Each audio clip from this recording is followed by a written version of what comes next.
দর্শক, এই মুহূর্তে দেশ ও দেশের বাইরে যেখান থেকে আমাদের এই শীর্ষ 10 শিরোনামের সংবাদটি শুনছেন তাদেরকে স্বাগত জানিয়ে শুরু করা হচ্ছে আজকের সংবাদ শিরোনাম।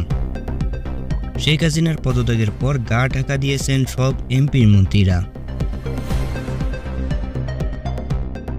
ডক্টর ইউনূসকে প্রদান করে অবর্তনকালীন সরকারের রূপরেখা বৈষম্য বিরোধী ছাত্র আন্দোলনের। ডক্টর মোহাম্মদ ইউনূসকে প্রধান উপদেষ্টা করে অন্তর্বর্তীকালীন সরকার গঠন করা হবে। শেখ হাসিনার পদত্যাগের পর আবার মুখ খুলেছেন যুক্তরাষ্ট্রের মুখপাত্র ম্যাথিউ মিলার। তিনি বাংলাদেশকে স্বাগত জানিয়েছেন। Prime Minister Hasina urged calm and restraint in the days ahead. বাংলাদেশের গণতন্ত্র রক্ষায় দ্রুত পদক্ষেপ নেওয়ার প্রয়োজন বলে মনে করেন যুক্তরাষ্ট্র। দেশটির প্রধানমন্ত্রী কিয়ার স্টারমারের একজন মুখপাত্র এমন প্রতিক্রিয়া জানিয়েছেন। হাসিনা সরকারের মন্ত্রী, এমপি ও আওয়ামী লীগ নেতাদের বাসায় ভাঙচুর ও অগ্নিসংযোগ।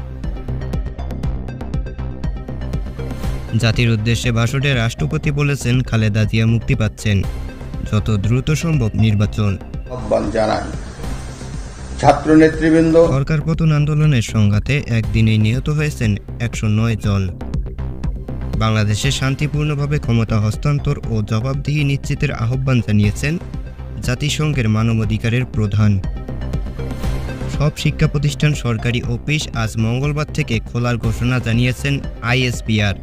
দেশের সকল অফিস আদালত আগামীকাল থেকেই স্বাভাবিকভাবেই। ভারতের হিন্ডন বিমান ঘাঁটিতে পৌঁছেছেন দেশ থেকে শেখ হাসিনা। দর্শক, শীর্ষ 10 শিরোনাম শুনলেন। আমাদের পরবর্তী বিস্তারিত খবর শুনবেন রাত 8টার সময়। ততক্ষণে ভালো থাকুন, সুস্থ থাকুন এবং সত্যের পথে থাকুন।